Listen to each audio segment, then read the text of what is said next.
Bruce Pritchard was talking on Something to Wrestle With about how much he rates Vince McMahon as a commentator, and we don't really hear about Vince McMahon as a commentator anymore. People don't really talk about it. I mean, I grew up with Vince McMahon as a commentator in Gorilla Monsoon, but when you started watching American wrestling, Finn, Vince was in the thick of it.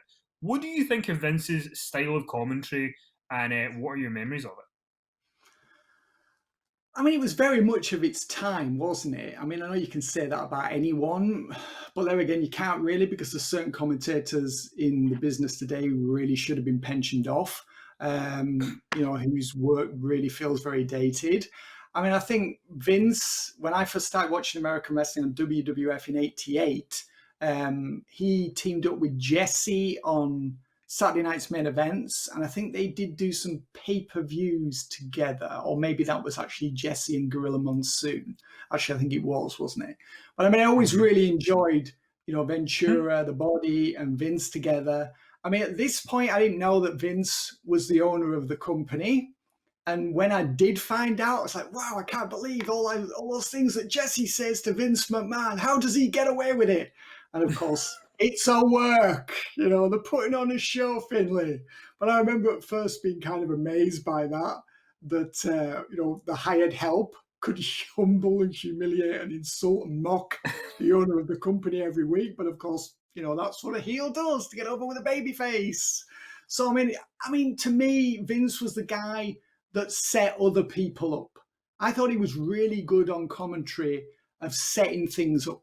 Pretty much like you are with me on this podcast, Kenny. I mean, it's not the first time I've been compared to Vince McMahon. And luckily, I mean, it is a positive way. There's a lot of negative comparisons that can be brought. But yeah, I mean, the thing is, with Vince's commentary is so bizarre. I mean, he would do things like he would go 1, 2, 3, no, or he did this weird thing where when somebody would be going up to the top rope, he would say something like, he'd be talking, Bret Hart, and then his voice would go up. He'd go, "And Bret Hart is going on." Yeah. His voice would just go up and down with no real reason. But as a kid, you think he's really funny. Yeah, I mean, I thought it was hilarious. I mean, he was famous, wasn't he, for the what a maneuver, because he couldn't be asked learning the names of moves. And that was something, one of his, famous pet hates. Stop calling moves. We're here to tell stories. It's like, because he couldn't be bothered learning the names. But I mean, to me, I think he was really good for that late 80s, early 90s. Certainly by the time we got to 95, 96, he was sounding, I know this might seem like it makes no sense, this term, but I'm going to use it anyway. He was sounding long in the tooth. And I think 97 was his last year on commentary, wasn't it? Obviously it was, because then he became Mr. McMahon and he was not commentating at ringside. He was the big part of the show in the ring. So part of the story. I always remember on Survivor Series 97 that it was very bizarre that Vince wasn't on commentary, because he had been on commentary for every Raw, every pay-per-view.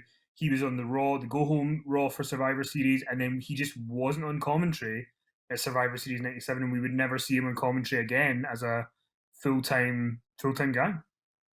Yeah, I think did he also, I think he also gave the famous Final Four in Your House, February 97. I'm not sure if he was commentating on that.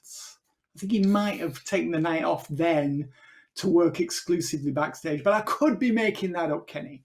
But you're right, yeah. It was. I mean, it was like 97 was his final year. I thought he did well in 3-man teams, just holding it all together, and again, just setting everyone up, like whether it be Lawler or Jim Ross, especially when Ross was going through his various characters. Remember when he kind of turned heel and was playing this sort of abrasive character on the air? And some of the jabs to Vince at that point were great. Some of the jabs that JR was able to get in on Vince. When there was one, I can't remember the pay-per-view, but there was one where Sunny came out and she was dancing, and Vince got up to kind of dance across the commentary table, and JR's just like, "You're the owner of the company. Look at the state of you."